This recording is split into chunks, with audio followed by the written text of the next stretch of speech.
let people join. I see that there's probably some more coming on here, but we're gonna let them catch up with us in the interest of time because we have to get it all done today. Absolutely. So, yeah. We're on a schedule. There's so much to talk about. So very quickly, and as for those of you who are new to the program, this is not about slides. So this is the last slide that you will see, and it's all about efficiency, really. So, and then it goes away, and we are just going to talk head to head. We encourage you to join in, participate, join that chat. So I have the Q&A disabled, but join in on that chat. Let us know where you're coming from today and what you want to talk about, what your challenges are with getting it all done so that we can address that, because head to head is really all about you. And we want to make sure that you are getting what you wanted, is a conversation. So very quickly, for those of you just joining, I am Kimberly Mackey. I'm the founder and customer experience engineer is my new title. You like that, Angela? I do. I really like that. Well, you know me, I love customer experience. It's all about the customer. Well, I like to say that sales should be the engine that drives the train rather than running it off the tracks. Therefore, engineer is a perfect title for me. So my company is New Home Solutions Consulting, and I work with builders, large, small, medium, all across the country, in helping them to make sure that all of the parts and pieces are working together and that we are all on the same track going in the same direction. So it's not just about having more sales. It's about having more profitable sales and being able to manage that pipeline and that backlog. So if I can help you with that, please feel free to reach out to me. You can find me at newhomesolutions.com. And of course, I will send all of my contact information out to everyone when I send the recording out. And so now, without further ado, though, my guest is my good friend, and honestly, one of those people who just brightens your day every time you talk to her. So I don't know how you do it. I don't know how you're always bubbly. You give. You are such a giver. So I'm so thrilled that you're giving of yourself today. So tell us a little bit about yourself, and I'll stop trying to make you blush. I put lipstick on today. That was my big thing. That's good. That was when it's a webinar day, it's a lipstick day. My name is Angela McKay, and I'm the director of Homefinity Experience with Oneil Interactive. And this is a new role for me. I am so thrilled to be part of the Oneil Interactive team. I've known Dennis Oneil for a number of years, and we are relatively small kind of boutique web and digital marketing agency. And we've just got fabulous home builder clients, many of whom I've known for a number of years. So that was very attractive to me to join the team. And we just want to provide a better web and digital experience for your clients, for your home buying clients. So I am thrilled.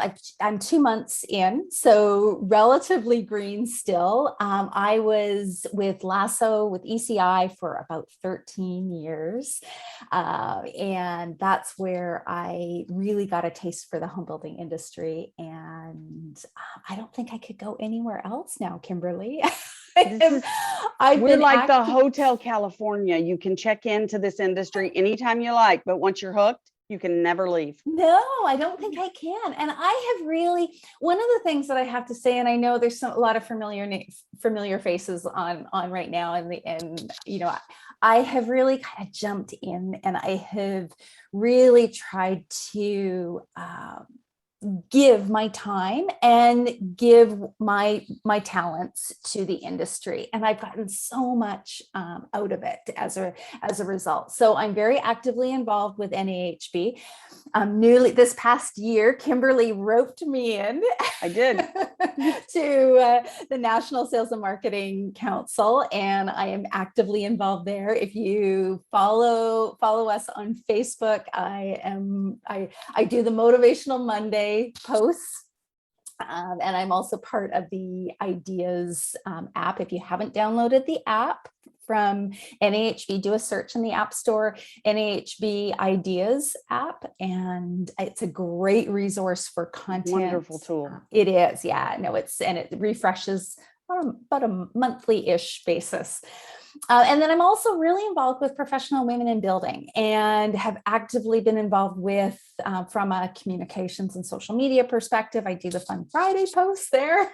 And I take those roles very seriously, by the way.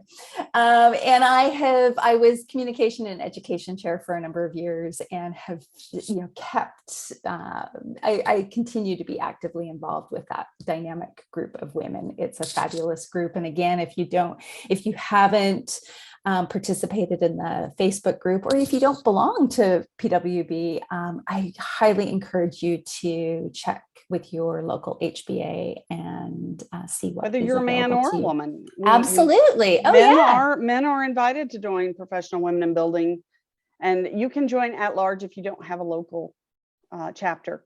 So I'm an at-large member, and I think you are as well, Yeah. aren't you? Yeah. Yeah. Oh, well, I know, being a Canadian, I'm a kind of an at-large member for everything.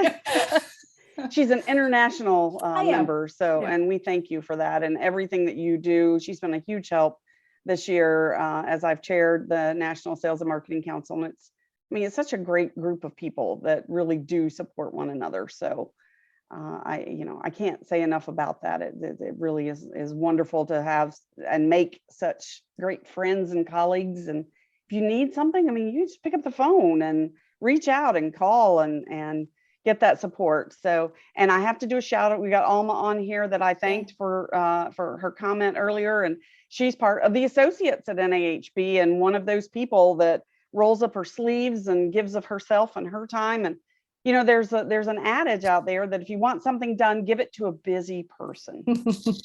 So why do you think that is? Why do you think that busy people, let's put busy, happen to also be the most productive a lot of the times?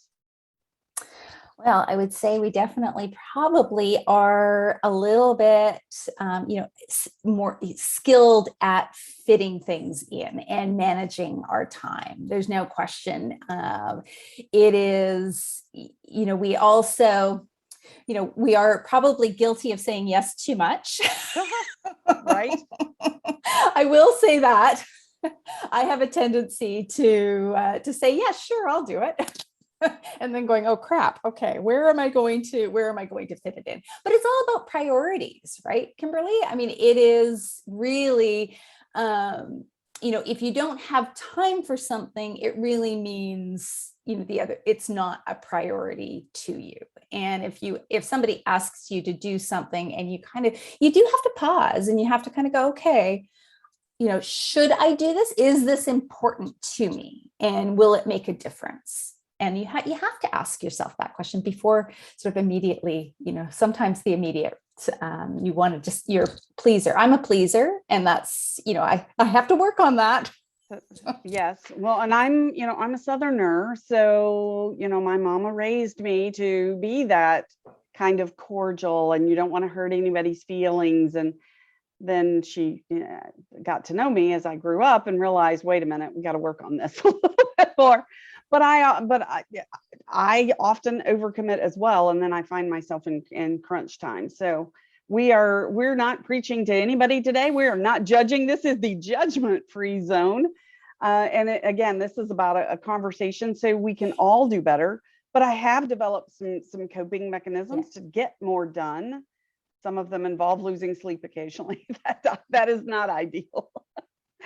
No, and I have to say, I have taken an interest in productivity because I want to get better, and I want to look at ways that I can be more efficient. We're all a work in progress, and that's why it's so important to collaborate and share ideas. And if you found something that really works, to be able to focus your time and eliminate the distractions, share it. Because it's, we all have the same amount of time. We have 168 hours in a week. It's actually quite a bit of time. And if we say we get 8 hours of sleep, it's 112 hours. So what can we do with that 112 hours? And what's most important? What absolutely has to get done versus the other things that can kind of you can let go. So it's really important. One of the things that I have, when we talk about not having time to do something, it's a little similar, Kimberly, to when we want to, we want to eat better, or we want to lose weight. We have goals for what do we do, or what does a nutritionist recommend? They recommend that you keep a food journal, right? You don't have to share it with anyone.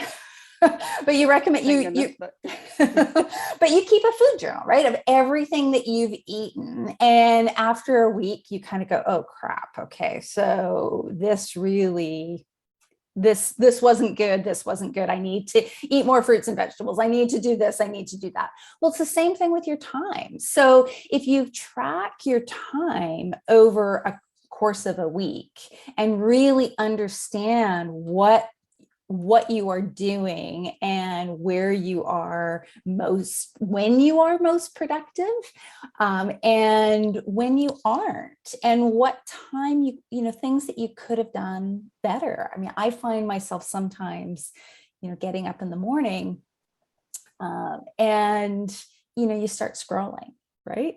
The phone, it's amazing what a time suck the phone can be. It is. Yeah. And all of a sudden you realize that you've just spent 45 minutes scrolling on your phone. And so there's little things like that. And you don't really realize it until, you get your time report on Sunday from your phone. I don't know, for iPhone users get it. I don't know if do you get a time report? You can set it up. So you can have it on an Android. Yeah.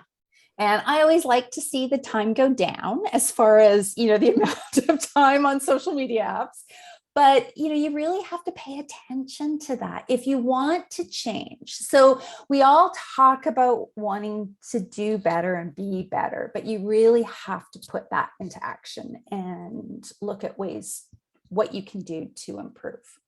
So I think the key here is to be proactive. I know for me, when I travel, my time blocks obviously get all wonky because I'm dedicated to my clients during the day hours. Mm-hmm. So for instance, last week, the first day I got up at 5 a.m. and I was in Wyoming. I get up at 5 a.m. I did that for 2 days in a row. I got up at 4 a.m. the next day, and at 3 a.m. now I was flying out. So that's why it was 3 a.m. The last day that I was there, to get the normal stuff that I have to get done before I started with them at 9. And then I was with them basically 9 to 9. It was a really long days. We got a lot done in a short amount of time. But, some weeks you have to figure out if it's going to be a wonky week, what's most important, and how and when am I going to fit this in? And what resources do I have? Maybe I'm not the best person to do it. Maybe I need to get somebody else to do it, or by either outsourcing or getting my assistant, or, I think that asking yourself those questions instead of just going through the motions every week are huge. And you really do have to have a plan and be flexible with that plan. So I see we have some realtors on here too. And I know they can speak to this. They may plan their week, and then, a client calls, and I always say realtors are really bad at time management, but a lot of it is they live in reactive mode a lot of the time because they are kind of at the mercy of their clients. So, but you got to have a plan for that. You do, and you need to be able to pivot. You need to. I totally, customers always come first, right? I mean, that is for the most, I mean, that's a general statement. There's always exceptions to that. But, if you've got a customer calling you, you need to pick up the phone. That is regardless of what you've got on your calendar, as far as, you've got your focus time scheduled, you need to pick up the phone. And I totally get that. But the idea being is that you don't have people phoning every minute of the day and every hour of the day. So you can shift and you can pivot. You need to build that flexibility into your schedule. But the big thing, Kimberly, is have a schedule. Absolutely. I think there are a lot of people, and I've been guilty of this, of, thinking about all of the things I need to do for a week, in a week, but not writing it down and not scheduling it on my calendar. And you know what? Friday comes along and what's happened? If it's not on my calendar, it does not happen. And I even schedule time, but my calendar, I have certain open times where people can schedule with me. So they can go on, it's an automatic thing. It's right in my signature line. You want to schedule an appointment with me, you can see the availability. That has forced me to get better at managing my calendar, because I have to, if I'm going to be out of the office, I have to block time for that travel time. So it's not just the appointment or I'm going to meet so-and-so for lunch. I need to block the hour before that to leave and get there and not be caught, because if somebody, even if it's 10 minutes away, I could still get caught on a phone call or that last minute scheduling. I also created that calendar so that nobody can schedule same day with me. That took me a couple of lessons to learn that one, where people just like pop into my calendar and I'm like, wait a minute, what? And I already had a different itinerary for that time. So not allowing same day scheduling with me, but looking at it, planning ahead and knowing, where those time blocks to be prepared need to go, so that you don't give that time away. Because if you just schedule, there's nothing worse than the weeks where you have back to back to back meetings and you can't get anything done. I'm going to hear an amen from a couple of people I can see coming on here. So Leah says she did that, and it's helping her to be more organized. We're getting some amens coming in. Well, we lived through that time last year, right? Where we weren't really sure. It was Zoom fatigue too. I mean, we had online meetings after online meeting and there was no space in between. Like that to me is the most important thing, is to create space in between your meetings. I had a former colleague that used to schedule meetings at like 5 minutes after the hour, or 35 minutes to the after, 5 minutes after, or 35 minutes after. And it was brilliant, because you couldn't then schedule the time. It automatically created space before or after a meeting. And because you need that mentally, physically, you need to be able to process what just happened in that meeting before you go on to the next meeting, because it's exhausting. Whether you're in person or online, it's exhausting. When you have to schedule time to go take a bio break, go pee, that's a problem. And I've done that. Like I get to the end of the day sometimes and I realize, wait a minute, I haven't even been to the bathroom. And then I stand up and I can barely walk because I've been in front of my computer for too long. This is not healthy. It is not sustainable. So Bill, if you have to schedule pee breaks, schedule a pee break. Yeah. Well, no, I know that sounds so, it sounds crazy, but it's true. And because it also, you've got to look after your health, right? This is your livelihood. You have to manage all aspects of your life, personal, professional, mental, everything. That it's critical. Your just back on the calendar. Do that too. Sorry, I missed what you using your Fitbit or whatever activity tracker you have. It can zap you. Mine goes zzz, zzz, and zaps me to remind me, get up and move. Yeah, no, and mine does too. That something has to tell me to get up and move, but it does. I know. I have to remember to stand. I've got a stand-up desk, and I have to remember to stand up every once in a while and move it, because it's easy. It's too easy to just sit down, right? You need to. So I have my phone, or my Apple Watch reminds me. But back to the calendar app, I use, and that is fantastic advice, Kimberly, because I use Calendly. I think you use a different tool. I do, and the name of it just completely escapes me, but yeah.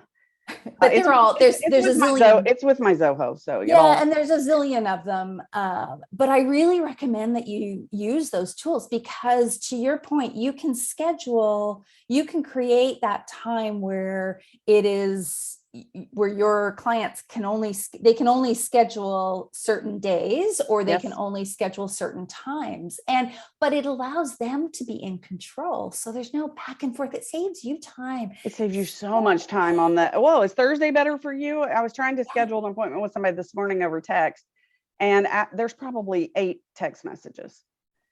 And I wanted to go, just use my link in my signature, but we were on text message. So we did the back and forth, I mean, Exactly. And if you're with a builder, I think Leah, you'll probably appreciate this. If you're a salesperson with a builder and you've got an OSC, make sure your calendar is up to date so that it's easier for the OSC to schedule appointments. And then there's no back and forth afterwards saying, oh, wait a minute, I'm not available. Like, just make it easy for yourself, kind of prepare yourself for the future. Right. I think that's whatever you do, make it easy so that moving forward, you're not wasting time. And sales managers, I see we have some sales managers on here too. So I think sales managers live in reaction mode, much like realtors do, because, so as a sales manager, one of the things that I did was I scheduled my time in the morning to do my big rocks, right? So, you've heard the story about putting the big rocks in the vase first. And so that was my project time, because I'm fresher in the morning. I had my cup of coffee. I was focused, and nobody was bothering me. And I knew I had until 10 o'clock. So if it was a big project, I might come in early so that I had enough time to work on that. Or maybe it took me a couple of days to work on this project, but I knew at 10 o'clock, the phones start ringing and the meetings start happening. And, where I could control those things, I would try to, so that if I needed to extend that work time on a project, I could. But also, I know that success happens out in the field. And as a sales manager, you're all spending way too much time in the office. And I'm going to tell you what somebody told me a long time ago: get out and stay out. Take the stuff with you. It's portable. Go and just budget your time in the field so that you can be out there to support your team. When you get to the point that you're out in the field enough that your team is just like, oh, I'm so glad you're here, and they don't even pay attention to the fact you're there, you can get real with people and you can really help them, and you can see what's actually happening out there. So I highly recommend, planning this and budgeting that time. But like Angela said in the beginning, know when you can have that productive time. I would not turn on my email first thing in the morning either. I never turned on my email until 10 o'clock. And I had to tell my bosses and my boss's bosses that I was not doing that. And if that it was an emergency, they needed to text me. Because once you turn on that email, you're already in reaction mode and you're already on somebody else's schedule as soon as you start responding to that. So budget the times that, like Angela says, when you are going to be in your email. Schedule time to check email. And honestly, email could be a full-time job. Absolutely. And scheduling that email time. I mean, it is, I know, and I know that people will say, but No buts. I know. Scheduling email to only look at email at certain times throughout the day is a huge time saver, because you're able to kind of plow through multiple emails all at the same time, as opposed to doing one over the, every few minutes over the course of several hours. That's a huge time saver and way more efficient, and actually just more, it's a little more relaxing too, to be honest. It just is, you don't get your blood roll. Your blood pressure doesn't go up as much. So, and you can focus. It's amazing. When I'm on an airplane and nobody's emailing me back, I can totally clean out that inbox, because I'm horrible at keeping stuff in my inbox that I shouldn't have in there. My goal is to delete at least 300 emails a day. You'd think I would have no emails left, because I really hit that goal on almost every single day. It's stupid. So, unsubscribe, set up rules in your email. If you're an Outlook user, I love the rules. And I know you can do that with Gmail too, but it's so much harder. So I'm such an Outlook fan, and you can set up rules so that if it's a certain topic, it goes to somebody else in your organization. If it's not something you have to touch, automate it so you don't have to touch it unless you want to check in on it. I think that's really, really important when you have that option. And if it's not something you need to touch at all, unsubscribe. Ask to not be copied. I have clients who want to copy me on everything, and I'm just like, I don't need to be copied on all of this. So after you've had the discussion back and forth, you kind of got some direction, you want me to look at it, then somebody bring me into the loop. But I don't need all the 5 million back and forths to everybody replying to all. And that then becomes a coaching opportunity for me to go, and do you really need to be doing all of this too? Yeah, no, absolutely. Absolutely. Reply all is one of my biggest pet peeves, but that's another discussion. Yes.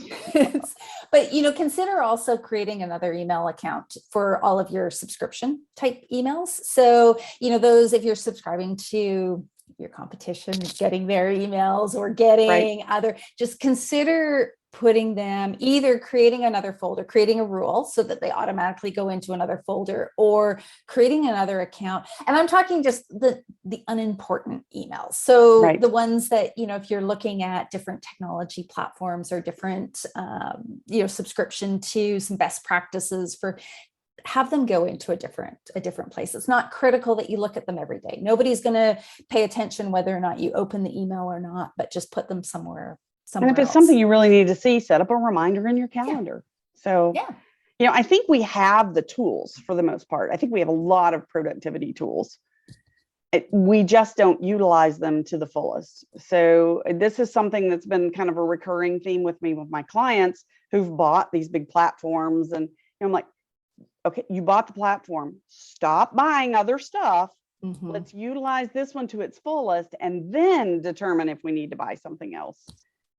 No, absolutely. And I will say there's no silver bullet either. So technology is not going to, it's going to make it easier, but you have to use it. Yes, you have and to use it. It's not going to, it will help aid in your productivity and your time management, but it's not going to solve the challenges. You need to look at, why, get to the bottom of the issue too. So if you're being pulled into meetings that you aren't needed for, or to your point, Kimberly, you're getting emails that you really don't need, tell someone, as opposed to just sitting there and being quiet, but wasting an hour of your time, or 45 minutes or half an hour. Maybe suggest that you don't need to be part of that meeting. I know, we suffer sometimes from a little bit of FOMO, fear of missing out, but it's also going to that FOMO is also going to hinder your time as well. Absolutely will. And if you think about it in an organization, if you have 8 people on this message thread wasting an hour a day, you have just lost an entire 8-hour day of productivity. 8 hours you just lost, carried over all of those people. So think about that. I have clients can you set up a Dropbox or shared files and keep information up to date in those files, and just hold people accountable for knowing that information is there, rather than emailing reports out. Just set it up as a calendar recurrence, or that, hey, by this time, this report is going to be updated. Everybody needs to know that. Know your part, or do your part in updating it before whatever we have our team meetings, our huddle meetings, our L10 meetings, whatever you call them at your company, that everybody is responsible for that. How many emails would that eliminate if we all just carried things over on the one report, or had a shared file for that information? So I would say stop, think about it before you hit send, and most definitely before you reply all. Yes, especially the volunteer things. I find the reply all is absolutely the worst. So, you and I both had 2 different ways of saying this, but Leah, our dear friend Leah Turner, who's with Melinda Brody and Company, she said to me back in the day, no is a complete sentence. It's one of those things that has always stuck with me since she said that to me, because I do have trouble saying no, and then I feel guilty about it. So I don't know if that's a me thing, that's a woman thing, a Southerner thing, or just it's a thing, and a lot of people have it. It is, and I think it's a nurturing. I think maybe I like that. It is maybe more of a I'm going to say gender specific thing that I think as women we are more we tend to be quite nurturing, and I think we want to please, we want to say yes, we want to say, I mean, that really Sure. is, we want to help.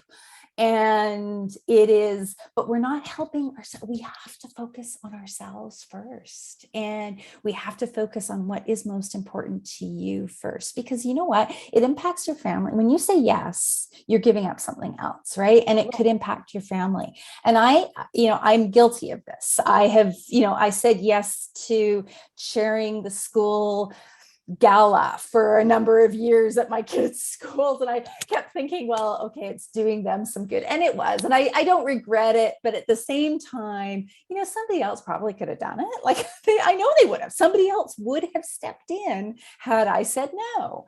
And, I don't believe in regrets, because you move forward. But things like that you sort of feel like, oh, I need to do it. You need to look at what is most important in your life and be a little selfish.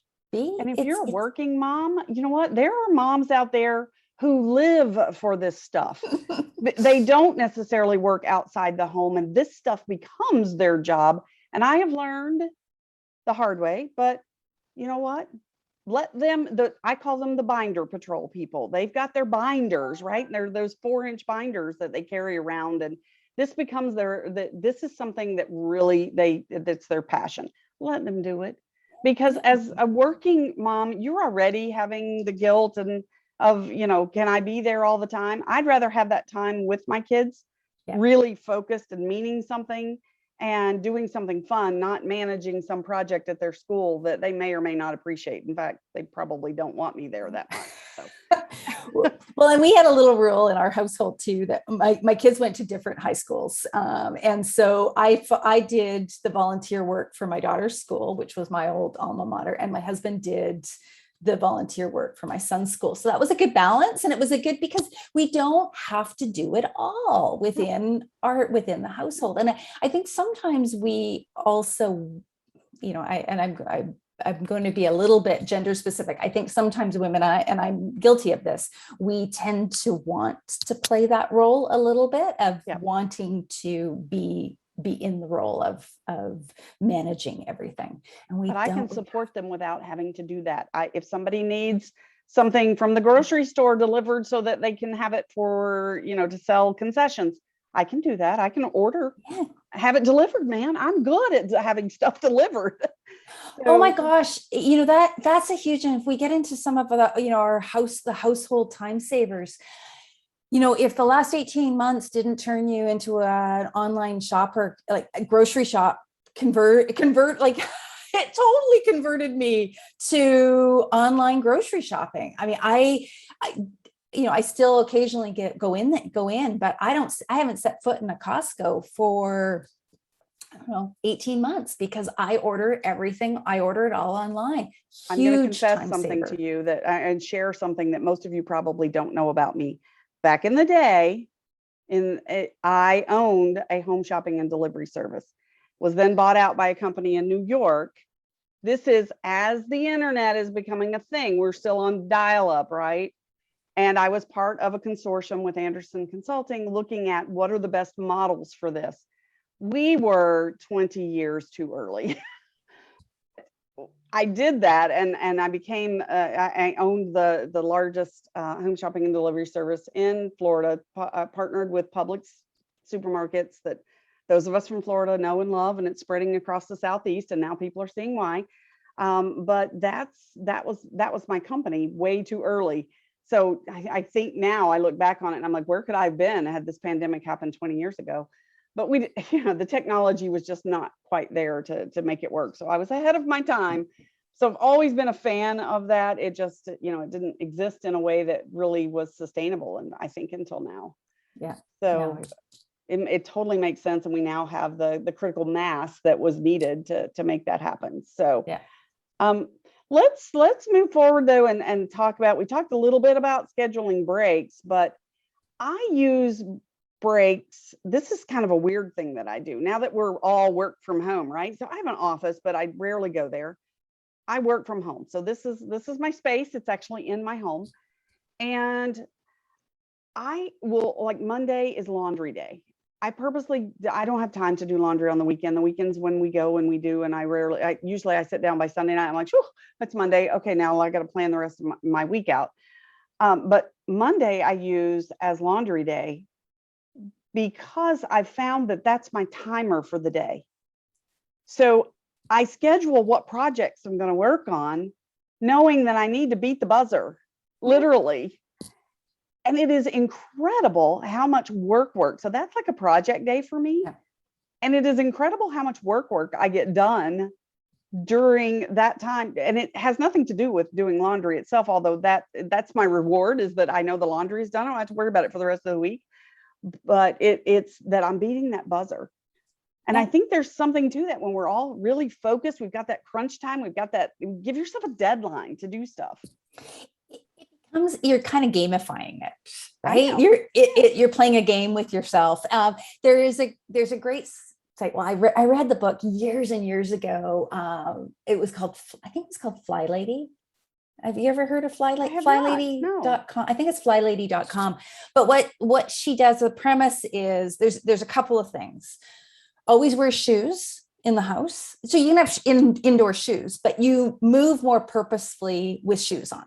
Really? Yeah. I never wear shoes in the house. Always wear shoes in the house. So this is, you don't have to follow it, but this is what her finding is, that always have indoor shoes and wear shoes, because you can move more quickly. You can move more purposefully with shoes on. So that's one thing. Always keep a clean sink.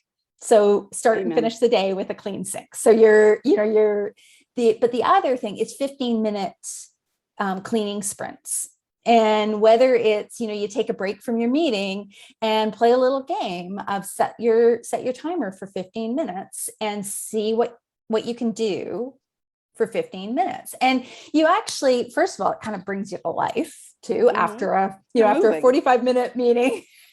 And you accomplish those little bits of time, right? So we talk about, oh my gosh, we don't have time to do things. You can prep a meal in 15 minutes. You can there's a lot of things you can do in that period of time. So instead of, scrolling on your phone at social media or whatever it is, set the timer for 15 minutes and see what you can do when you're working from home. So I love that. Fly Lady, I mean, she's a little bit, and she has, to your point too, Kimberly, when you have different days of the week, she does exactly that. So she's broken out the house in zones, and you do different things on different days of the week. And by the end of the week, you've done everything, right? So in those little bits of time, you've got everything accomplished. Well, I outsource that because I realize that is not my thing. Yeah. And I'm one of those people, I get so detail oriented with housekeeping. So I outsource the housekeeping, but we do the keep up. Like they come twice a month. I figured years ago I did this even when I couldn't afford it, because it was much cheaper than therapy. Yeah. Because I get totally angry. Agree. Housekeeping makes me angry. It does, because usually it's not my mess. So then I'm mad at the person who left the mess, right? Yeah. So that's not healthy for my relationships. So I understand this, and we solved it a long time ago. And we had a wonderful lady for 25 years who just left us and moved to Ohio during the pandemic. And I thought that somebody had just killed me, because she was such a part of our family, but anyway, we hired a service. It's not the same thing, but they are in and out, and they're in and out in a couple of hours instead of it being like a day or a half a day thing. So that works. So also think, am I the best person for this job? And I think that's whether we digressed a little bit into home life, but home life factors in. We all have stuff that creeps into our daily routine. Yeah, no, absolutely. I brought this up. I read this several years ago. Gretchen Rubin, I'm sure most of you outer order, inner calm. And it's a great little book, super easy to read. And she gives great little tips on becoming a minimalist, which I strive for. I'm so not, but I really, in my mind. We can look at your back wall and know that, yeah. I'm not a minimalist. I'm not a minimalist. Nor am I, but I mean, I love the concept. Well, I do too. But one of the things that I have really stuck with her is what she talks about at the end of every day. So at the end of every day, you want to plan for the next day, right? You want to look at your calendar, not go to bed thinking, oh, what have I got on tomorrow? And do it at the end of, at 4:30, but with that time when you're looking at the clock, or 5 o'clock, whatever time it is, spend half an hour looking at what you've got on the next day so there's no surprises, but also clear your desk. Yes. So how wonderful is it to walk into your office every morning with a clear desk? And it's the same with the island in your kitchen or the desk on your, whatever you do, clear that off, because there is something so calming that it just allows you to start your day in a far better mindset, and you're not searching for things. You've got everything in order. So again, I think I said this before, prepare for the future, right? So whatever you do, think about what you have, what it's going to be when you get there. Like, it's like filling up your car with gas the night before, instead of having the little, oh shoot moment the next morning when you got to get to your meeting and you don't have gas, right? Gas in the tank, right? You knew you should have filled it up last night. I created that used to drive me crazy. Now, always when I worked, for builders and in my office, I always kept my desk. I never went home without having my desk cleared. But I created a system as we were moving last year that really has kind of stuck with me, because I'm mostly paperless. So there's not a lot of that, but the mail, when I travel, my husband stacks the mail on my desk, which that's a whole other story, and the vein in my temple that bulges because mail makes me nuts. I hate going to the mailbox. But I created a folder that is I call it my desk folder. And so when I need to clear off my desk and have it, I just put it in that desk folder, and then I pull the desk folder back out, and that is my stuff in there that I need to be, that's the stuff that's not quite ready to be filed away. I still need to touch it. I just don't have time to do what I need to do with it right then. And then try to have a day that I file. And the last month I have, because I traveled 4 weeks straight, gotta say, failed at it, but that's okay. That's kind of just start all over. It's fine. And this week I actually have an appointment with myself that is, clear the mail, clear the catch up with the filing, because there are some papers that, you just have to have. So I try to avoid them. I try to scan, I try to keep everything in the cloud so that I can access it from anywhere, which I highly recommend. And I recommend that you organize folders in smaller pieces, subfolders, so that you can readily access something without having to look through a great big folder. But that one is, that's one that, physically, if you have that physical clutter, it's a way to clear it so that you can, what you need to focus on. And if it's not something you need to touch again, just get rid of it. Either throw it away, shred it, or file it. Yeah. And sometimes you put those folders together and you realize that, a month has passed and you don't need that information. So throw it away. There is something very cathartic. Moving last year, really getting rid of stuff that I hadn't touched, and using that rule, can somebody else use this? Can I donate it? Can I, is it useful to me, or does it just need to go in the trash? And going through almost everything in our lives, we didn't make it through everything, but we got rid of so much stuff. And it makes me feel good to think that we got rid of things and other people are getting use out of them. And also that we got rid of a lot of stuff too. So, and I kind of created systems, like I've got a donate bin in my garage that when I think of I find something that I feel like, would be useful and I could donate it, then I keep it there until that bin is full, and then I run it. Now the Salvation Army is not far down the street, so that's handy. So whenever I'm headed in that direction, I just, take that, drop it by, and then move on with my life. So It's really about having systems and creating habits and It is about habits. consistency. It really ultimately, and I highly recommend tracking time, and tracking your time for a week, just to really kind of see where you're hiding, where you're spending your time, and where you can find time. But one thing that I want to mention too, before we run out of time, is the Right. importance of sleep and nutrition. I never used to be. I'm going to say I am now a morning person. I never You used have to be, because you live on the West Coast. Yeah. And you do so much work on the East Coast. Yeah. I mean, that 3-hour time difference is enormous. It is. So I do have a couple of standing meetings at 6 a.m. I have just, I knew that going into it. So, and it's okay. So I have become, but I never used to be a morning person. So for those of you who go, oh my gosh, I'm up until 1 a.m. or 12 a.m. or whatever it is. And I'm always, I used to do that. But I have really pivoted to going to bed earlier. So I'm often in bed at 9:30. I don't watch a lot of TV. I don't, and I've never really been a huge TV watcher. I have it on in the background, but it's not. I tend to not watch very much. But I'm up by 5 a.m. and I work out every morning. And I shouldn't say every morning. My 6 a.m. meeting days, I don't work out before, but it's really important to me, and it's created a routine, and it gives me energy. It allows me to exercise is important for everybody. It really is. And finding the movement, it is important to get for your health and your well-being.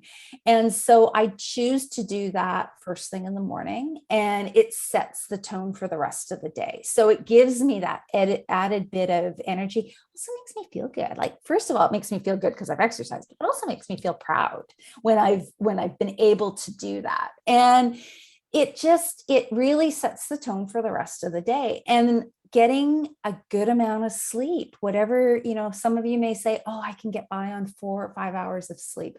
I call crap on that. I really do. Yeah. Because you may be able to do that for a few days, or to your point last week, Kimberly, you were sleep deprived, right? But I was very sleep deprived and it hit me Monday morning. Like, I made it all the way through to Monday morning.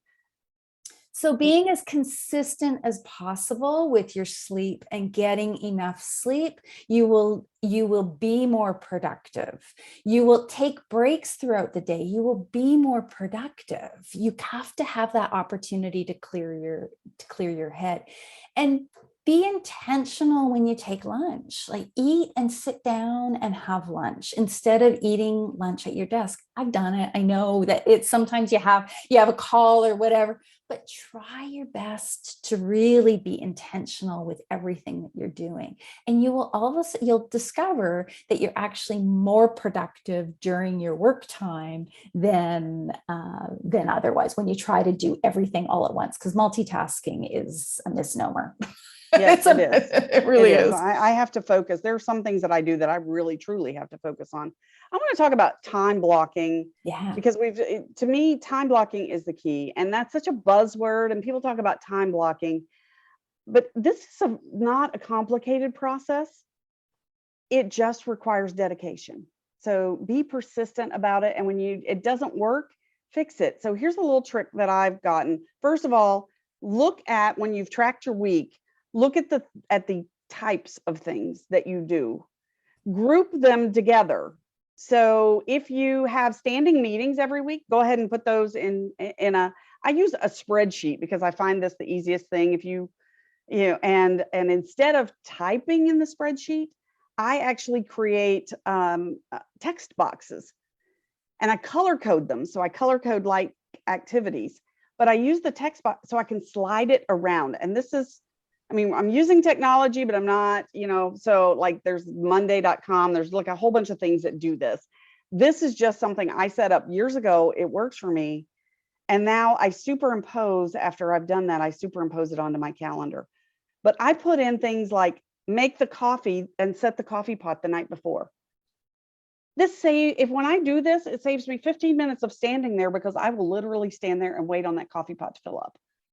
So, and I'm back to using a coffee pot from using Keurig, because I didn't want to have all the little K-cups everywhere. So trying to also reduce my carbon footprint, but also because there's a really good local coffee that one of my clients sent me, and I love it. And it only comes in whole bean form. So I grind my beans, and it's just, it's a wonderful, it's called Buddy Brew.